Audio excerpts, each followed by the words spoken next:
Assalamualaikum warahmatullahi wabarakatuh. Waalaikumsalam warahmatullahi wabarakatuh. Begini Gus, semenjak saya itu mengikuti ngaji Dinul Haq ini, saya itu banyak mengalami keanehan begitu. Pernah ketika saya itu merasakan bahwa karena saya ini orang Jawa, jadi bahasanya itu juga bahasa Jawa. Kebetulan saya punya usaha, punya 2 karyawan, usaha kecil-kecilan begitu. Waktu itu Roso ini mendengarkan opo sing mbok pangan karyawanmu kudu melok mangan. Nah, saya itu bingung. Sebelum ngaji di Loka nggak pernah saya merasakan seperti ini kan begitu. Nah, ini siapa yang berperan seperti ini, yang memberi nasihat seperti ini kan gitu. Nah, kemudian saya juga bingung. Pernah teman yang kedua ya, ini yang kedua, seorang teman, kebetulan beliau juga kejawen yang versi hakikat begitu, pernah bilang kepada saya kalau mencabut rumput itu harus tajali dulu, katanya begitu. Nah, saya itu bingung, apa bedanya ruh yang ada pada diri manusia, yang ada pada diri hewan, dan juga yang ada pada diri tumbuhan, sehingga saya harus disuruh tajali begitu oleh teman saya. Dan itu kemudian yang terakhir Gus, Allah itu kan maha kuasa atas segala sesuatu. Kenapa Allah itu memberikan nasihat kepada yang dikehendaki itu melalui warid? Kenapa kok tidak Allah sendiri secara langsung gitu? Terus apa bedanya nasihat itu yang melalui warid dan yang melalui Allah sendiri? Apakah ada perbedaan? Saya kira itu Gus. Assalamualaikum warahmatullahi wabarakatuh. Waalaikumsalam warahmatullahi wabarakatuh.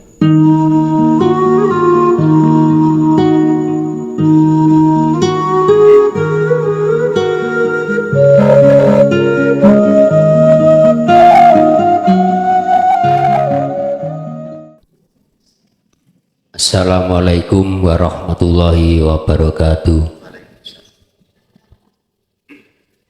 Saderenge wonten napa-napa, sing wonten namung urip. Urip ingin menampilkan dirinya, menciptakan yang namanya Nur Muhammad. Kalau penciptaan kan harus ada bahan, karena yang ada cuma hidup. Jadi Nur Muhammad itu ya dari hidup. Dan semua makhluk yang ada di lumahing bumi sak kurepe langit niku sedaya saking Nur Muhammad, berbentuk dari tumbuhan, hewan, dan manusia, dan semua itu adalah Nur Muhammad.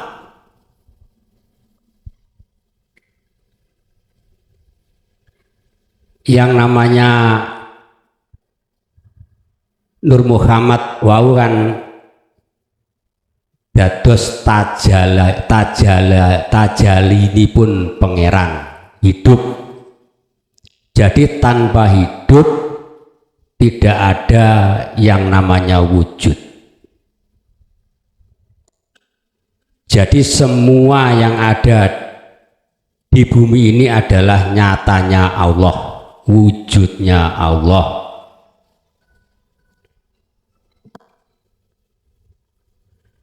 Dari semua itu yang namanya Jainal niki ya wujudnya Allah, dan Gus Mukhlason juga wujudnya Allah tapi bukan Allah. Dan semua yang mendengarkan ini juga wujudnya Allah tapi pendengar ini bukan Allah. Yang namanya Allah itu pun juga nama dari hidup. Jadi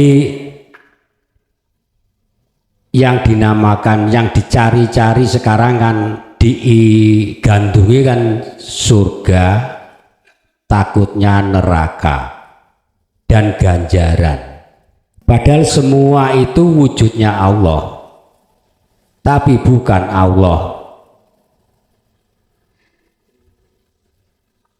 Lah wujudnya meja itu juga wujudnya Allah tapi meja bukan Allah, tapi di situ juga ada Allah.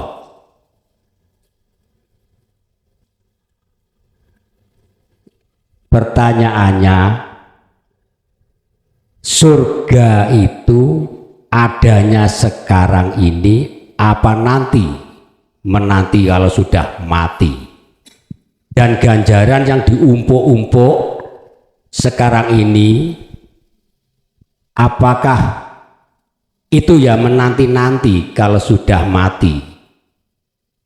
Padahal kalau sudah nanti kembali lagi kepada hidup, dan semuanya itu peran daripada hidup.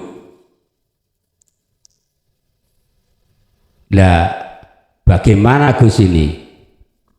Pun matur suwun. Assalamualaikum warahmatullahi wabarakatuh. Waalaikumsalam warahmatullahi wabarakatuh. Hari ini jenengan dahar. Hari ini juga jenengan merasakan kenyang.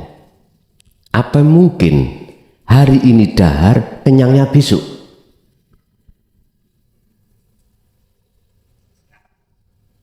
Gak mungkin ya. Hari ini hadza berarti dunia ini.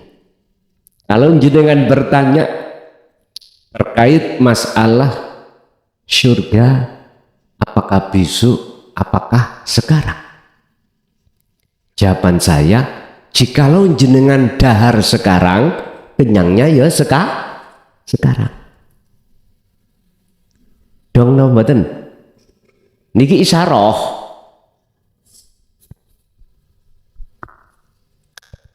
Mengapa Allah kok ya mengatakan wabtagi fima atakallah darul akhirah di sini?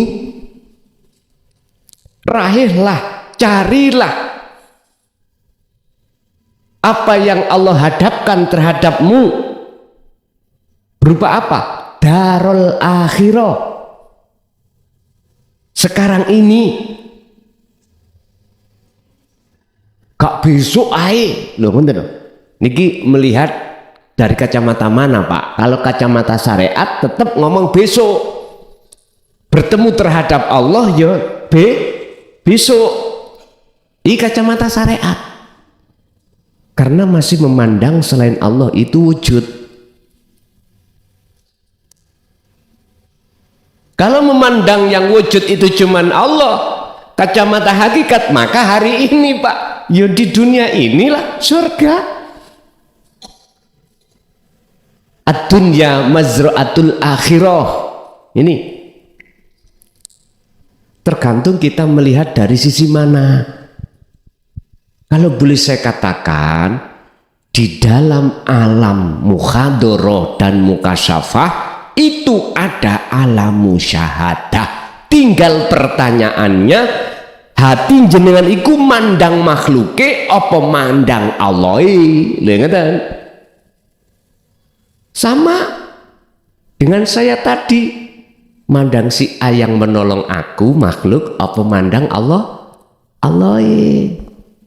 Nek syariat ya kudu mandang makhluke. Hati ini mandang makhluke. Sehingga bahasa cinta kepada selain Allah itu paribasane ngeten. Dari mana datangnya lintah, dari sawah turun ke kali. Dari mana datangnya tinta, dari mata turun ke hati. Imane hati si A karena mata dohir melihat si A. Ini persoalannya. Nafsu iki ngomong nang akal, kal omongono roh ya, sing nulung awakmu iku adalah si A. Berhubung antara akal, nafsu dan ruh nggak ada pengaman sirul asr, maka jelas saya beriman yang menolong saya adalah si A. Pahala pun ya sekarang Pak, pandangan hakikat. Berarti ketika jenengan iki memandang Allahnya dalam si A, maka Anda itu sudah dikatakan di akhirat. Pandangan kacamata hakikat tuh, bukan syariat tuh ya. Sebab gini, pandangan kacamata syariat itu melihat makhluknya. Kalau hakikat itu memandang Allahnya. Tinggal kita memandang dari mana.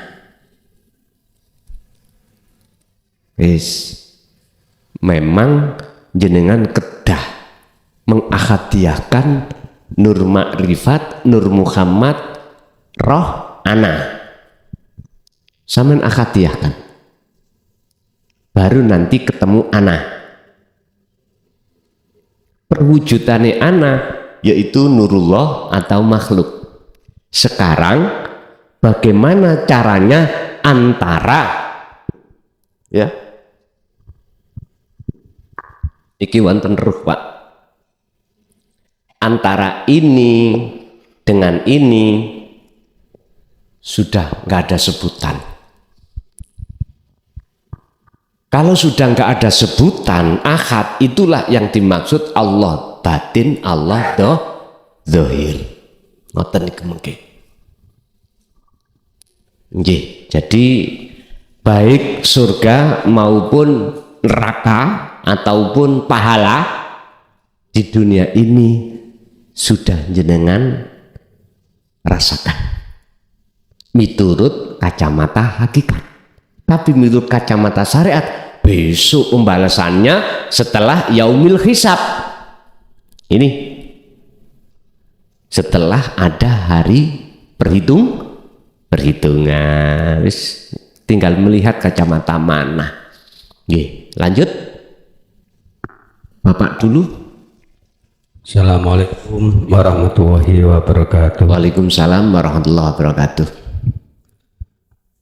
Begini Gus, semenjak saya itu mengikuti ngaji Dinul Haq ini, saya itu banyak mengalami keanehan begitu.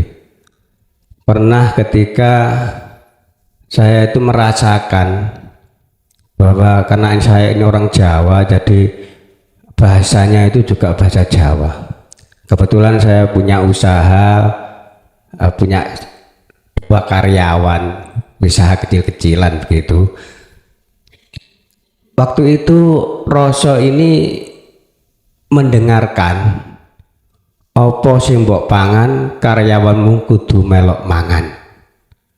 Nah, saya itu bingung. Sebelum ngaji di Dinul Haq nggak pernah saya merasakan seperti ini kan begitu.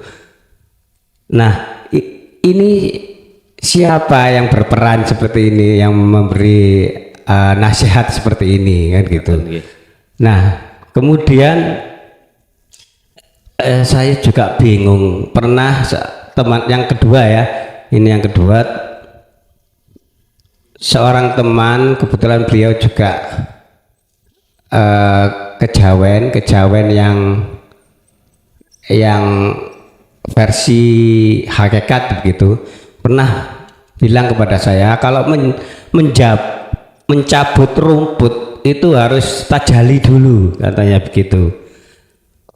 Nah, saya itu bingung, apa bedanya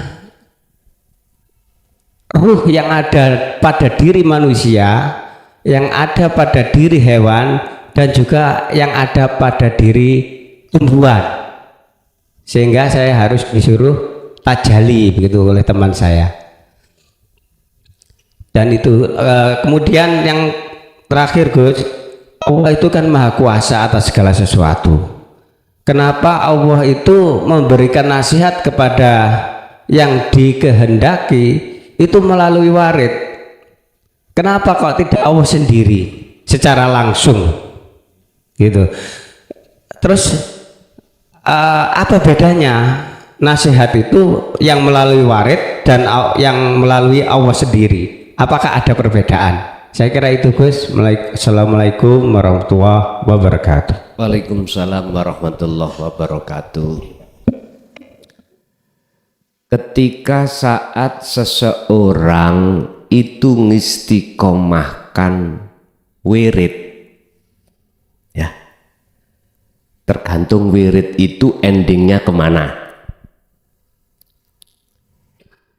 Ada dua macam wirid atau disebut dzikir. Pertama, ada dzikir yang endingnya untuk membuka makom musyahadah. Yang kedua, ada wirid kanggo buka lawangnya mukasyafah. Siapa yang mengistiqomahkan wirid, mongko iku akan muncul karomah atau warid.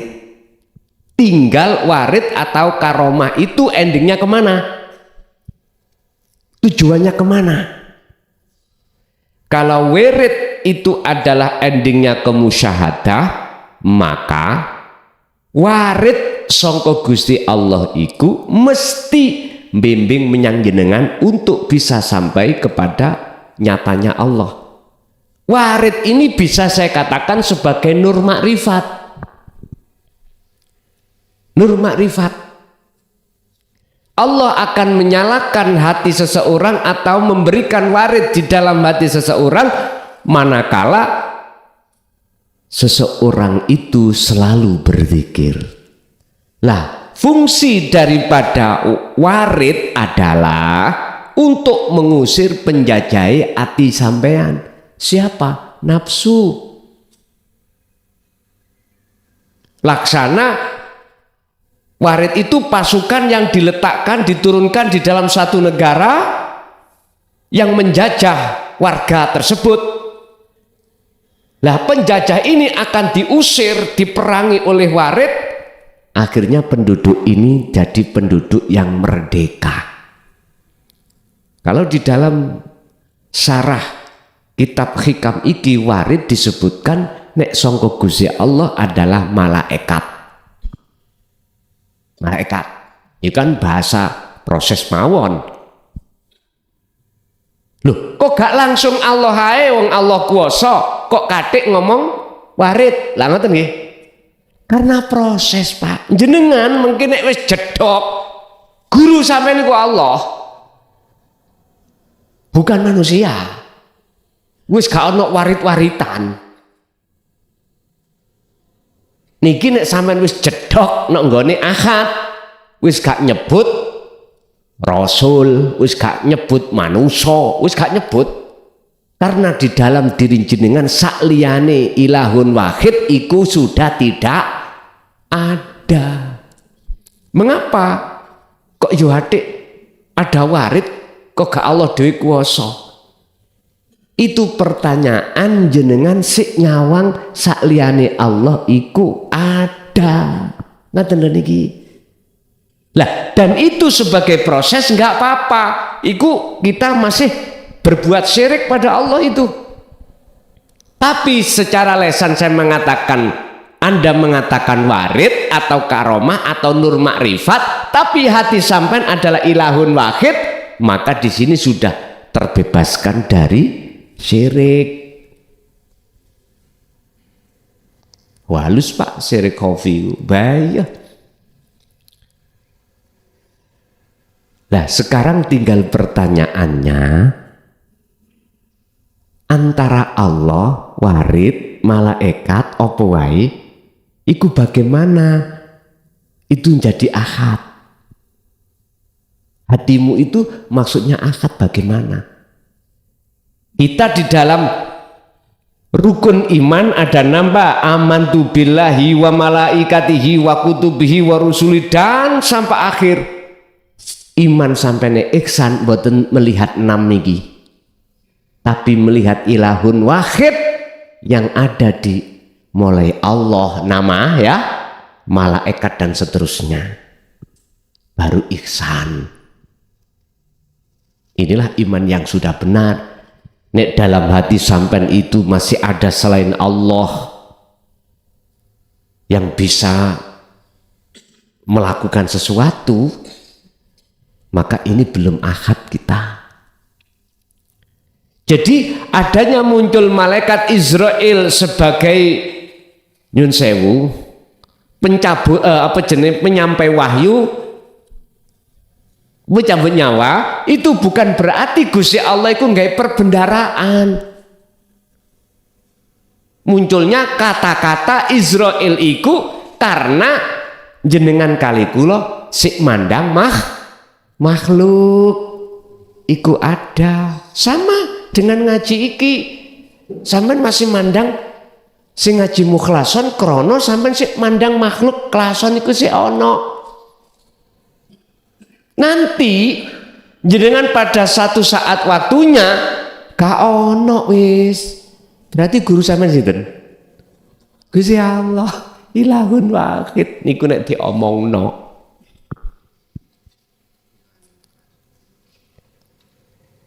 Jadi walaupun terkesan sing nyampekno wahyu iku Jibril, terus sing njabut nyawa Israel, sing jaga neraka Malik, jaga surga Ridwan. Jangan pisan-pisan dalam hati sampean iku neraka iku makhluk. Iku nyotone Allah dohir. Ngaten niku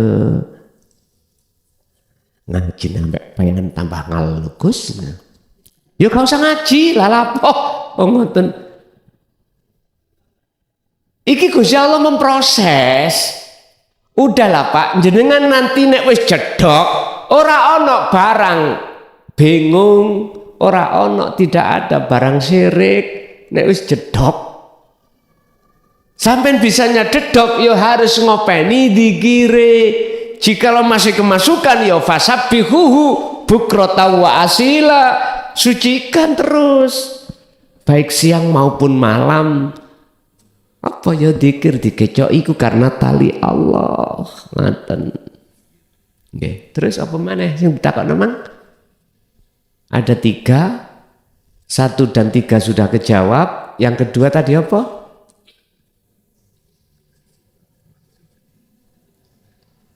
Yang 2 tadi lah Pak.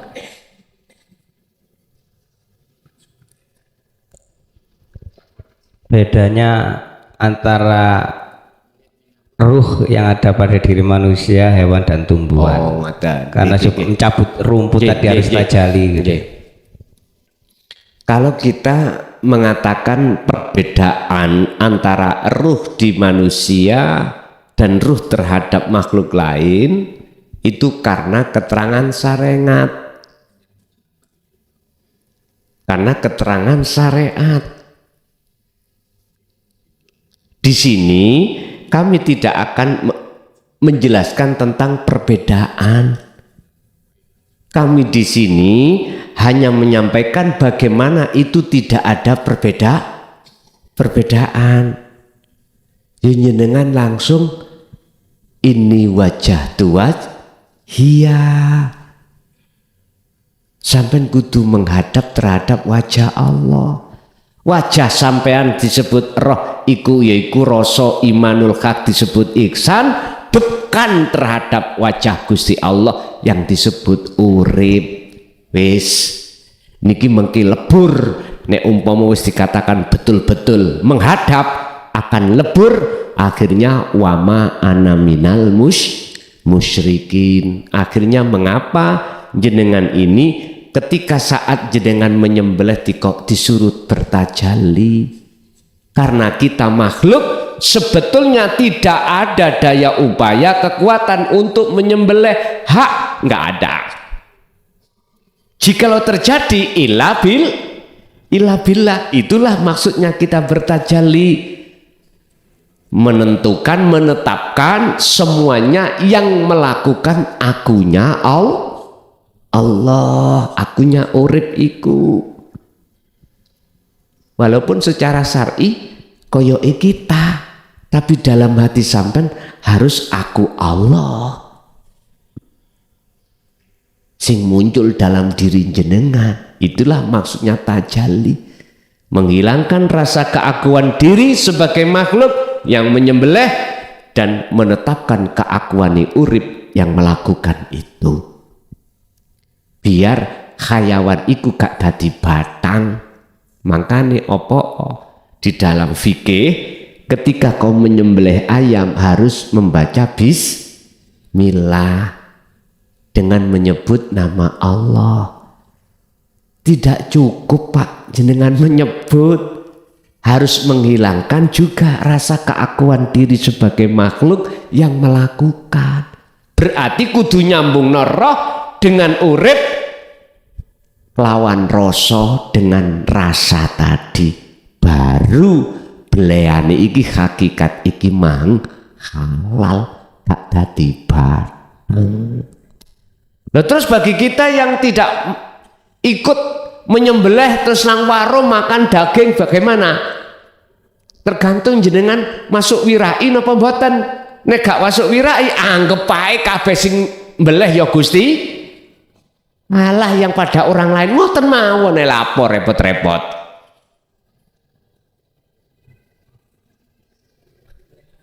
Lah nggih.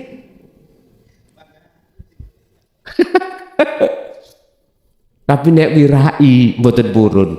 Kados Mbah Ut niku tahun 73 74. Niku teng masjid ngene Abah mriko. Nyapa? Nek ngepek klambi lho Pak, nang ngene pucuk pring. Ditakoki apa alasane? Nek memean kok wedi disample wong tangane najis. Lho kok iso menek mboten pring iku diawe. Mentiung terus yang namanya baju itu diletakkan terus kon munggah maneh nek kalau sudah kering diawe maneh. Bahasane ngoten. Wirai nang warung gak gelem nek gak masak dhewe. Ya apa maneh wong wirai gitu. Ya nek gak kalau airnya gak najis tah kira-kira. Lho ngene lho. Ngureh ya gak apa-apa ngono kuwi. Nek bahasaku ya rewepot njenengan ngono kuwi. Rewepot. Jadi berangkat kerja nggo bontotan, nggo banyu sendiri. Wis sakno sing tukang jualan di warung nek semua gini gak payu-payu lah. Mesake nek kula niat cek ning payu rek padha golek rezeki. Bapak Ibu hadirin, jadi itulah mengapa penekanan kita harus untuk bertajalli supaya ruhania ini ada akhlak ilahiyah pada Allah, karena kita manusia tidak punya hak untuk menyembelih. Makanya imane tetep wis ojo makhluke. Nah, jenengan bisa nih gampang untuk di situ. Sampai kudu ngatekno dawe Allah di dalam surat Al-Kahfi ayat 28. La tutik ojo gampang awakmu manut man ing wong aghfalna kang ngelalekake sapa ingsun Allah qalbahu ing atine man andikrina saking eling aku. Ojo gampang awakmu katut wong-wong sing atine tak lalekno sangka aku. Manuta sira maksude manuta sira kuwi menyang wong sing atine gampang eling menyang aku. Allah ya karim. Iki Quran. Tergantung jenengan. Mula nek golek kanca CS, kanca sing alim ilmu batine iku terutama. Urusan ilmu dohire alim atau tidak nomor 2. Tujuannya apa? Supaya jenengan iki lebih mudah mendahulukan bangun rohani daripada bangun jasmani. Bangunlah jiwamu dulu, barulah bangunlah badanmu. Raihlah negeri akhirat dulu, lalu jangan kau lupakan bahagiamu di dunia. Oke? Ayo Bapak, satu kali lagi. Assalamualaikum warahmatullahi wabarakatuh. Waalaikumsalam warahmatullahi wabarakatuh. Yang saya hormati Tuan Guru dan saudaraku jamaah lainnya, kali ini saya intinya mau bertanya. Kan kemarin ada salah satu jamaah itu yang menanyakan apakah bisa diadakan untuk bayat lagi di sini. Yang belum berbayat kan masih banyak Tuan Guru. Seandainya bisa nanti kan bulan depan atau kapan bisa diagendakan untuk yang belum bayat bisa mengikuti bayat gitu. Terus yang pertanyaan yang kedua itu bayat karomah itu maksudnya gimana Tuan Guru? Terus untuk syaratnya seandainya kita belum sempurna kayak zikir sirul asornya, apakah boleh kita mengikutinya untuk Sabtu depan ya Tuan Guru ya? Ya itu, apakah boleh? Itu yang saya tanyakan. Terus ini pertanyaan terakhir. Ada ayat yang bunyinya Allah itu sayun kami selihi sayun. Allah tidak bisa dibayangkan dengan segala sesuatu. Kalau saya secara ilmu mandangnya, dan segala sesuatu itu loh wujudnya dia sendiri. Terus kita melihatnya itu yang wujud itu bukan Allah. Nah terus yang wujud itu intinya siapa? Apakah yang kekosongan yang meliputi kita itu yang nggak bisa disebut itu, nggak tahu siapa namanya, pokoknya dia ada sendiri. Apakah itu? Nah terus lantas yang wujud-wujud ini wujudnya siapa? Kalau bukan wujud yang kekosongan itu. Mohon penjelasan dari Tuan Guru. Assalamualaikum warahmatullahi wabarakatuh.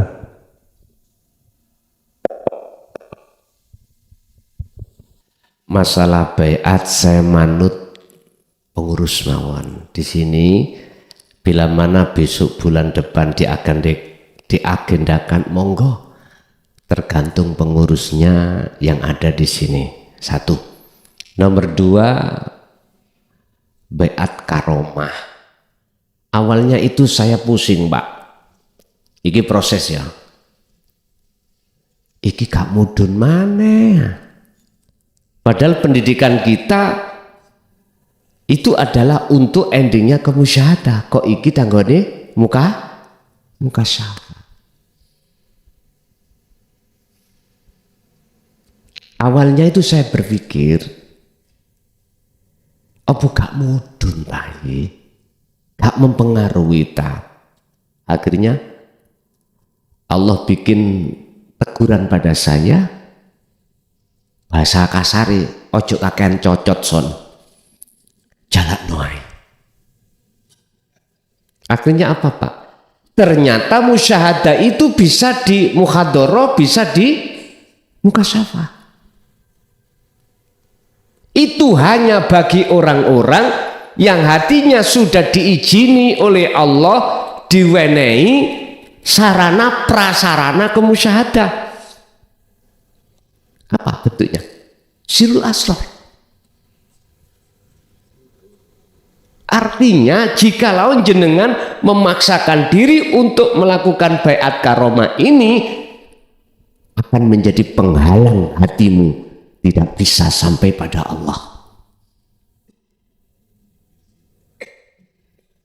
Tapi jikalau jenengan sudah di hati sudah paham, walaupun sirul asrar belum maksimal, wis paham dununge kemana ke urip, maka karomah itu nanti tidak akan menjadi hijab bagi dirimu pada Allah, justru akan menjadi kendaraanmu untuk bertemu Allah. Mengapa harus gitu? Ternyata Pak, yang tahu cuman Allah karena kondisi sikon kita.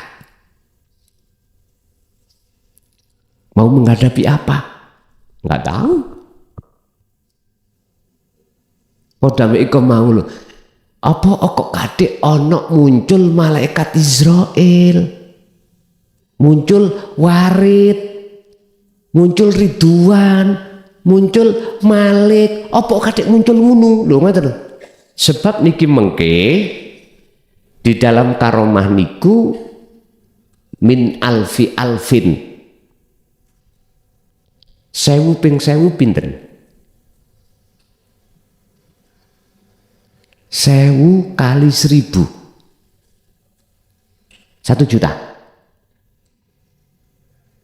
Mbah wis sing pinter matematika aku SD gak lulus kok. Wis sampeyan hitung dhewe 1000 kali 1000 1 juta ya. Itu ada di depanmu, ada di belakangmu, ada di kiri kanan atas bawah. Anda yang ingin mengenang atau menangi tahun 65 itu jawabannya. Tahun 65 itu ada kejadian apa? Gestapo. Pribumi musuh wong pribumi. Bukan selain pribumi musuh wong pribumi, bukan. Musuh orang pribumi sendiri. Sasarannya siapa? Nah,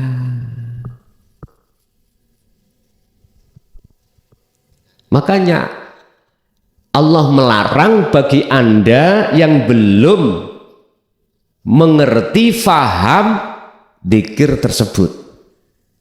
Orang kalau sudah paham bagaimana cara memfungsikan sirul asrar, itu tertanda bahwasanya Allah meridhoi. Sekalipun tidak ada awalnya itu beat yang secara aklamasi niki, berarti jenengan sudah diridhoi Allah. Asline sing beat iku sapa sih sing iso ngebeat? Allah sendiri, bukan makhluk.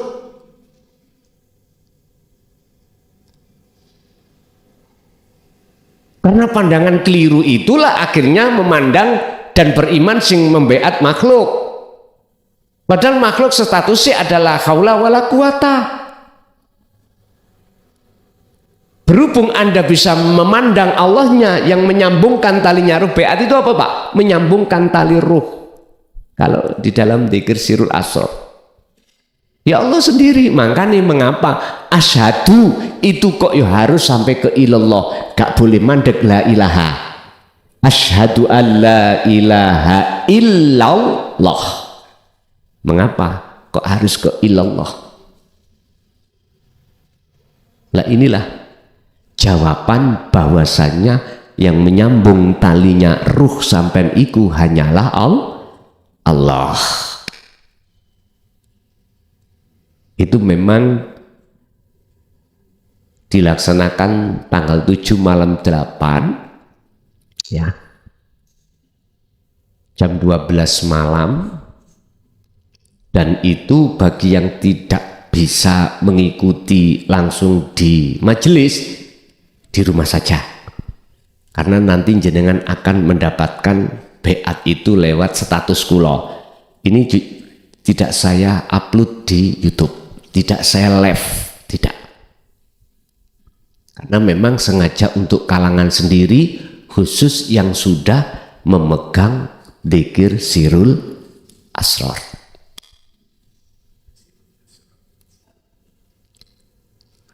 Ada yang khawatir, Kang, iku kok gak ndadekno penghalang dateng si Salik ta? Sejak kapan kau khawatir pada Allah? Sejak kapan kita khawatir pada Allah? Kalau hatimu sudah bersirul asrar, jangan Jangan. Kulo dhewe lho gak wani bantah.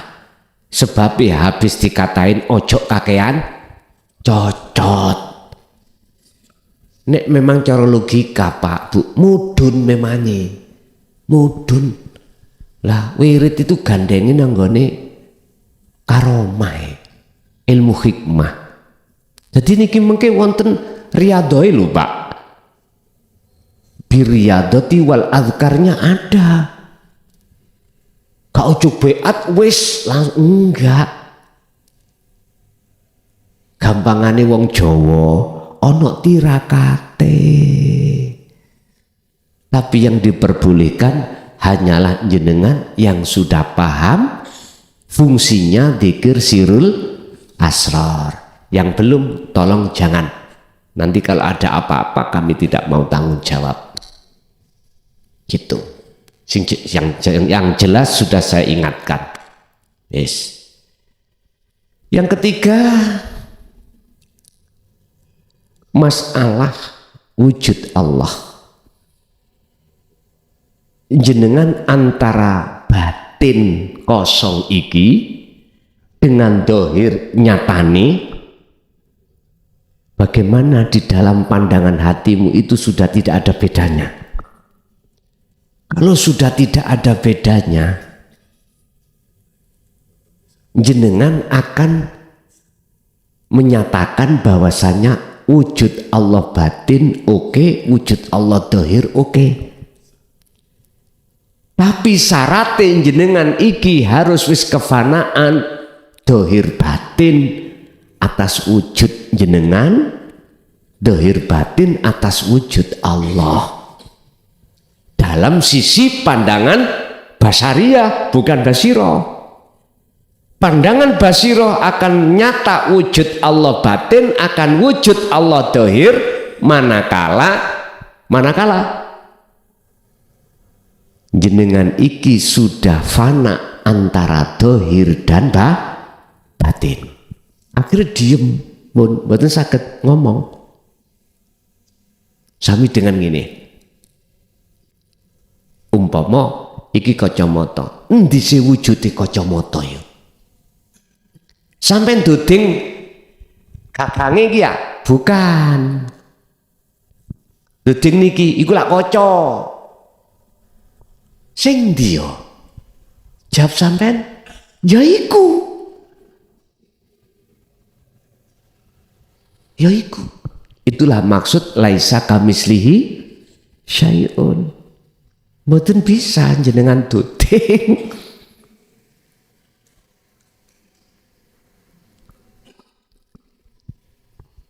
Bapak Ibu hadirin jamaah rahimakumullah, wis ngeten mawon, sampean gak usah bingung-bingung ning kono. Sekarang sing penting gak mau dikirmu. Wis engko lak paham dhewe. Akan paham sendiri kalau sampean iki menegakkan dzikir, akan paham sendiri, ora bingung nanti. Kita bingung itu kalau masih di taraf taklim muta'alim. Nanti kalau ilmu sudah jenengan terapkan, sudah sampai ke musyahadah, jawabannya, oh ya iku, ngaten niku. Nggih. Ganti nang Ibu, ada Ibu? Assalamualaikum warahmatullahi wabarakatuh. Waalaikumsalam. Saya akan menambahkan satu makalah. Makalah saya terkait dengan ilahun wahid dengan al-kaun. Memang sudah terbukti nyata.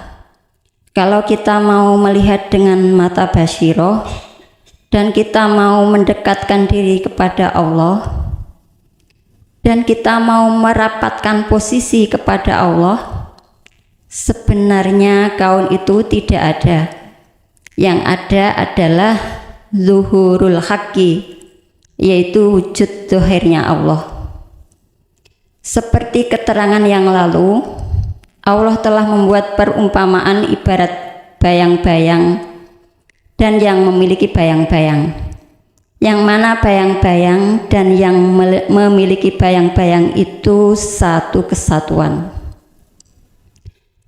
geraknya bayang-bayang itu adalah geraknya yang memiliki bayang-bayang itu sendiri. Sebenarnya bayang-bayang itu tidak punya gerak, tidak punya af'al, sifatnya la haula wala quwata. Tapi jika kalau selalu melihat dengan mata basyirah dan terus-menerus merapatkan posisi kepada Allah, sebenarnya bayang-bayang itu pun tidak ada. Yang ada adalah wujudul anwar atau nurullah. Itu sudah jelas.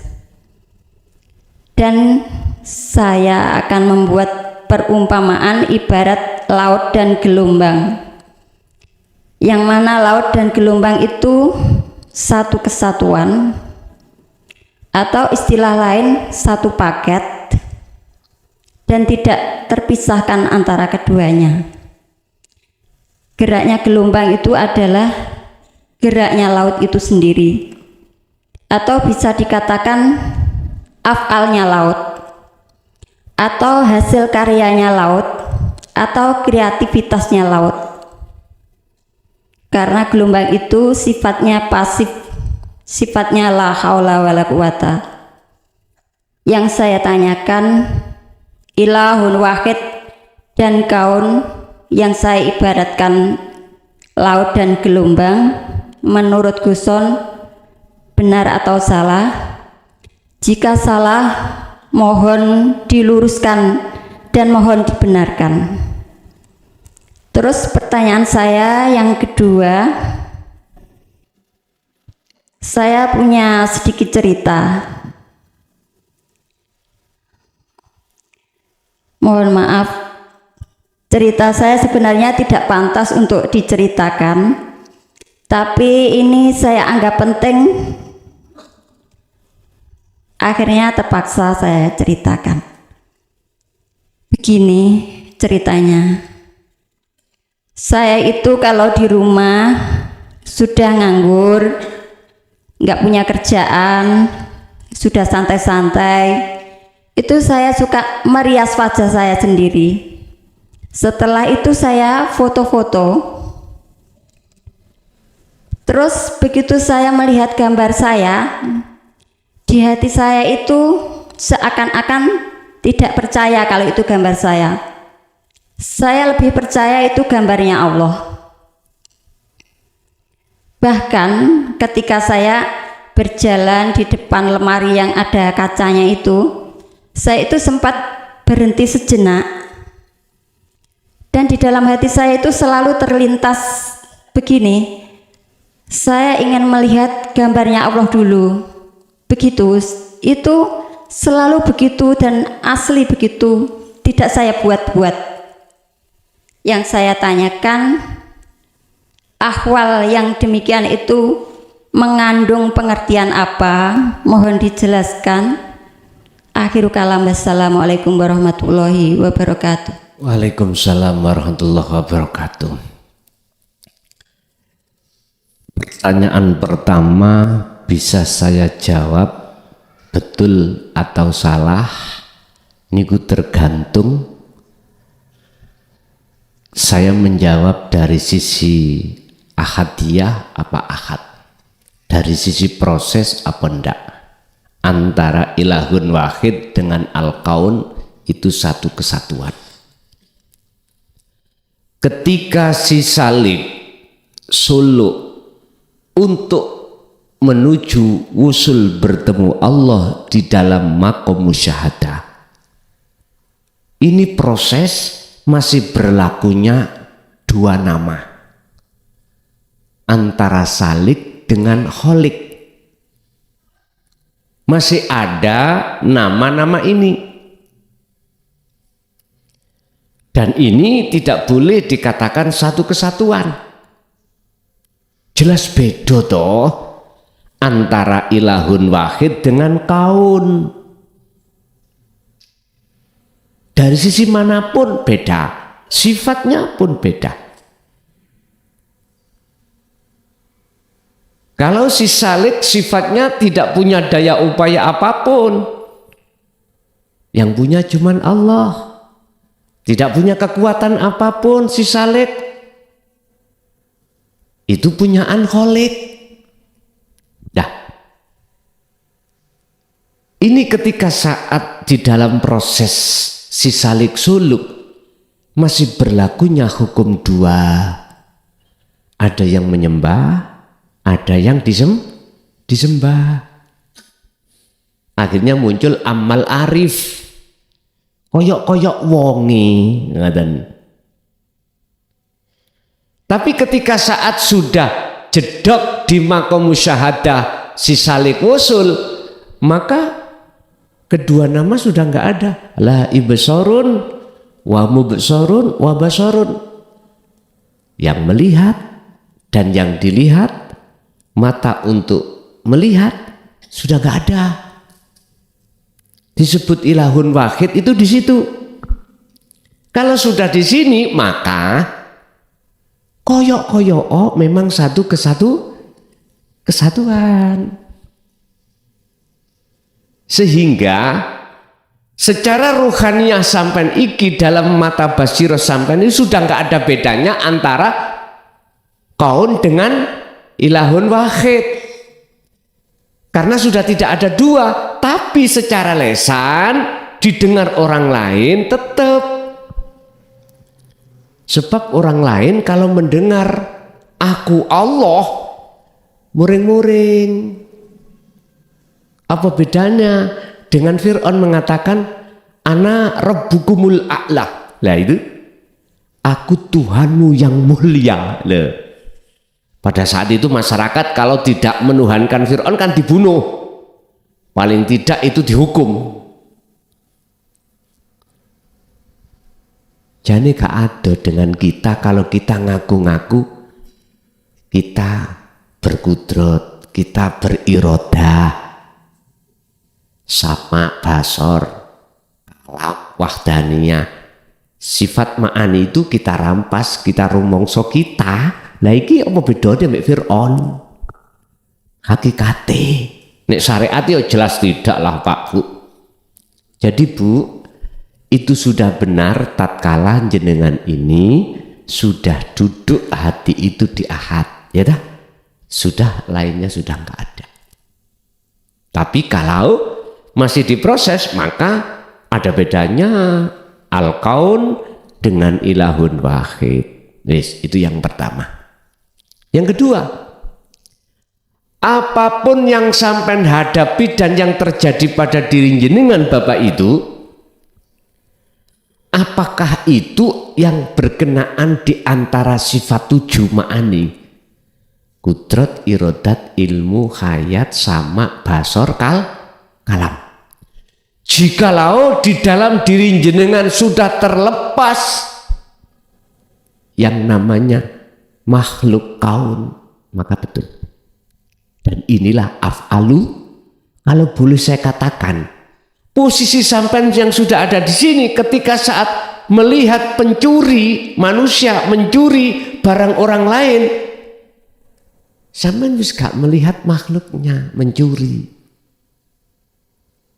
Sampean akan sibuk selalu bertemu terhadap ahadnya.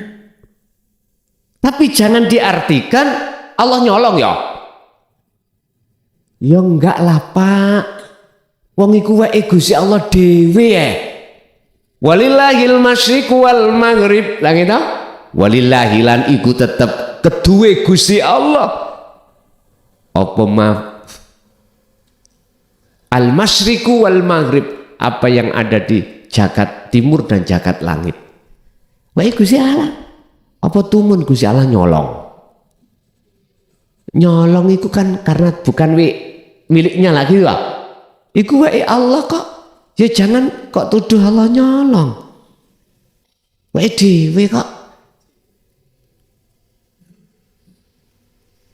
Jadi Bu, tergantung jenengan niki wau melebet dalam sifat 7 itu duduknya hati jenengan ditakholi apa ditajali. Kalau sudah ditajali betul afalnya Allah, walaupun itu ada dalam diri jenengan atau di luar diri panjenengan. Sama juga begitu, kalam juga begitu, kudrat kekuatan, irodah adalah kehendak, hayat hidup, dan seterusnya. Oke, lanjut. Ibu tasik wonten mboten? Assalamualaikum warahmatullahi wabarakatuh. Waalaikumsalam. Saya baru kali ini Gus ngaji teng jenengan secara langsung, tetapi saya sering mendengarkan di YouTube panjenengan. Terus yang saya itu belum mengerti banyak Gus, yang saya ingin tanyakan cuma apa berarti kita ini tugasnya hanya zikir. Untuk bisa mencapai liqa itu hanya berzikir, rasa kita itu yang menggerakkan Allah. Misalkan gini Gus, misalkan kita pas masak gitu ya, kita berzikir yang menggerakkan kita ini hanya Allah. Waktu kita jualan juga berzikir begitu. Terus yang saya ingin tanyakan, apakah saya itu sudah benar apa belum Gus? Mohon pencerahannya. Assalamualaikum warahmatullahi wabarakatuh. Waalaikumsalam warahmatullahi wabarakatuh. Wa may yakfur bit-taghut ya wa yu'min billah. Barang siapa hatinya tinggalkan selain Allah, wa yu'min billah, maka nyatalah Allahnya. Kalau bahasa iman, barang siapa meninggalkan iman selain Allah, maka dia betul-betul hanya beriman pada Allah. Siapa yang berjalan ke arah barat, semakin lama arah timur ditinggalkan. Siapa yang mendekat pada Allah untuk bertemu Allah, secara otomatis hati jenengan akan dikondisikan Allah untuk tinggalkan selain sudah benar. Karena imanul haq yang disebut ihsan, Rasulullah dawuh, ketika kau menyembah seakan-akan kau melihat wujudnya Allah. Inilah ini wajah tu wajiyah. Jikalau tidak bisa, fa'ilam takun lahu taro, apabila anda tidak bisa melihat Allah, maka seakan-akan kau merasa selalu dilihat oleh Allah. Akhirnya muncul dalam hati jenengan iman bahwasanya hanya akunya Allah yang berperan. Nggih, leres. Pun Bapak Ibu hadirin jamaah rahimakumullah, itulah apa yang telah Allah berikan pada kita. Semoga menjadi ilmu yang bermanfaat dan ilmu yang berkah terhadap kita dan keluarga anak putu kita ila yaumiddin. Lahumul Fatihah.